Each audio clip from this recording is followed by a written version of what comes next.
Hello friends, welcome back to our channel. ఈ ప్రపంచంలో మనిషి ఎప్పటినుంచో ఒక ప్రశ్న అడుగుతున్నాడు. నేను ఒంటరి వాడినా, లేక ఈ విశ్వం నన్ను గమనిస్తుందా? కొన్నిసార్లు జీవితంలో చాలా బాధ వచ్చినప్పుడు, మనసులో ఎవ్వరికీ చెప్పలేని మాటలు ఉన్నప్పుడు, మనం ఆకాశం వైపు చూసి మౌనంగా ఏదో మాట్లాడుతూ ఉంటాం. ఎందుకో తెలియదు కానీ లోపల ఎక్కడో ఎవరో మనల్ని వింటున్నట్లు అనిపిస్తుంది. పాత ఆధ్యాత్మిక బోధనలు చెబుతున్నాయి, మనిషి కేవలం శరీరం మాత్రమే కాదు, అతని ఆలోచనలు, భావాలు, లోపల శక్తి కూడా ఈ విశ్వంతో ఒక సంబంధం కలిగి ఉంటాయి అని. ఈరోజు ప్రపంచంలో చాలామంది బయట ప్రపంచంతో మాట్లాడుతూ ఉన్నారు, కానీ తమ మనసుతో మాత్రం మాట్లాడడం మర్చిపోయారు. ఉదయం లేవగానే ఫోన్, రోజంతా పని, టెన్షన్, భయం, పోలికలు, ఇలా మనసు ఎప్పుడూ అలసిపోయే ఉంటుంది. కానీ కొన్నిసార్లు మనసును ప్రశాంతంగా ఉంచి లోపల నిజంగా ఏం ఫీల్ అవుతున్నామో గమనిస్తే మనలో ఒక కొత్త స్పష్టత కనిపించడం మొదలవుతుంది. పాత యోగులు చెప్పారు, విశ్వం ఎప్పుడూ స్పందిస్తుంది, కానీ మనసు శబ్దంతో నిండిపోయినప్పుడు ఆ స్పందన వినిపించదు అని. ఆ మాటలో చాలా లోతైన అర్థం ఉంది. ఎందుకంటే ఈరోజు మన మనసులో చాలా గందరగోళం ఉంది. ఒకవైపు భయం, ఇంకోవైపు ఆశ, మరోవైపు కోపం. ఇలా మన లోపల ఎన్నో భావాలు తిరుగుతూ ఉంటాయి. అందుకే మొదట మనసు ప్రశాంతంగా మారాలి అని పాత గురువులు చెప్పారు. విశ్వంతో మాట్లాడడం అంటే ఆకాశం వైపు చూసి కోరికలు అడగడం మాత్రమే కాదు, మన లోపల నిజాయితీగా ఉండటం కూడా. చాలామంది బయట నవ్వుతూ ఉంటారు, కానీ లోపల మాత్రం విరిగిపోతుంటారు. ఈ విశ్వం ముందు నటించాల్సిన అవసరం లేదు అని పాత ఆధ్యాత్మిక బోధనలు చెబుతాయి. ఎందుకంటే మన నిజమైన భావాలను మనలో మనం అంగీకరించినప్పుడే లోపలి మార్పు మొదలవుతుంది. ఒకసారి ఒక శిష్యుడు తన గురువుగారిని అడిగారు, గురువుగారు, విశ్వం నిజంగా మన మాటలు వింటుందా? అప్పుడు గురువు ప్రశాంతంగా చెప్పారు, విశ్వం కంటే ముందు నీ మనసు నిన్ను వింటుందా లేదా చూడు అని.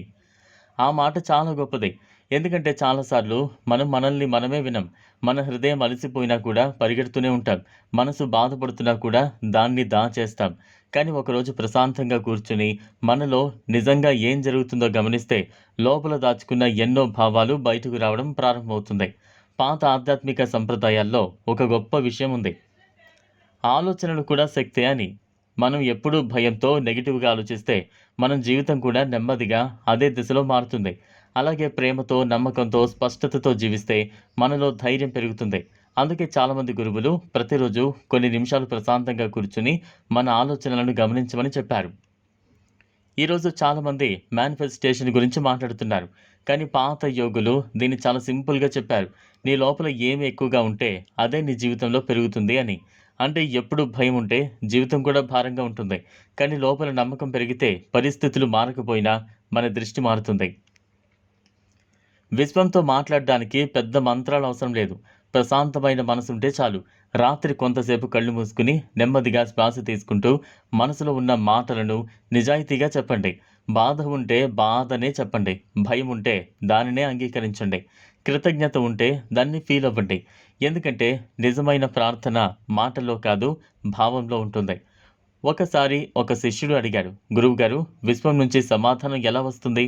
అప్పుడు గురువుగారు నవ్వుతూ చెప్పారు, కొన్నిసార్లు మనుషుల రూపంలో, కొన్నిసార్లు సంఘటనల రూపంలో, కొన్నిసార్లు నీ లోపలి ప్రశాంతత రూపంలో అని.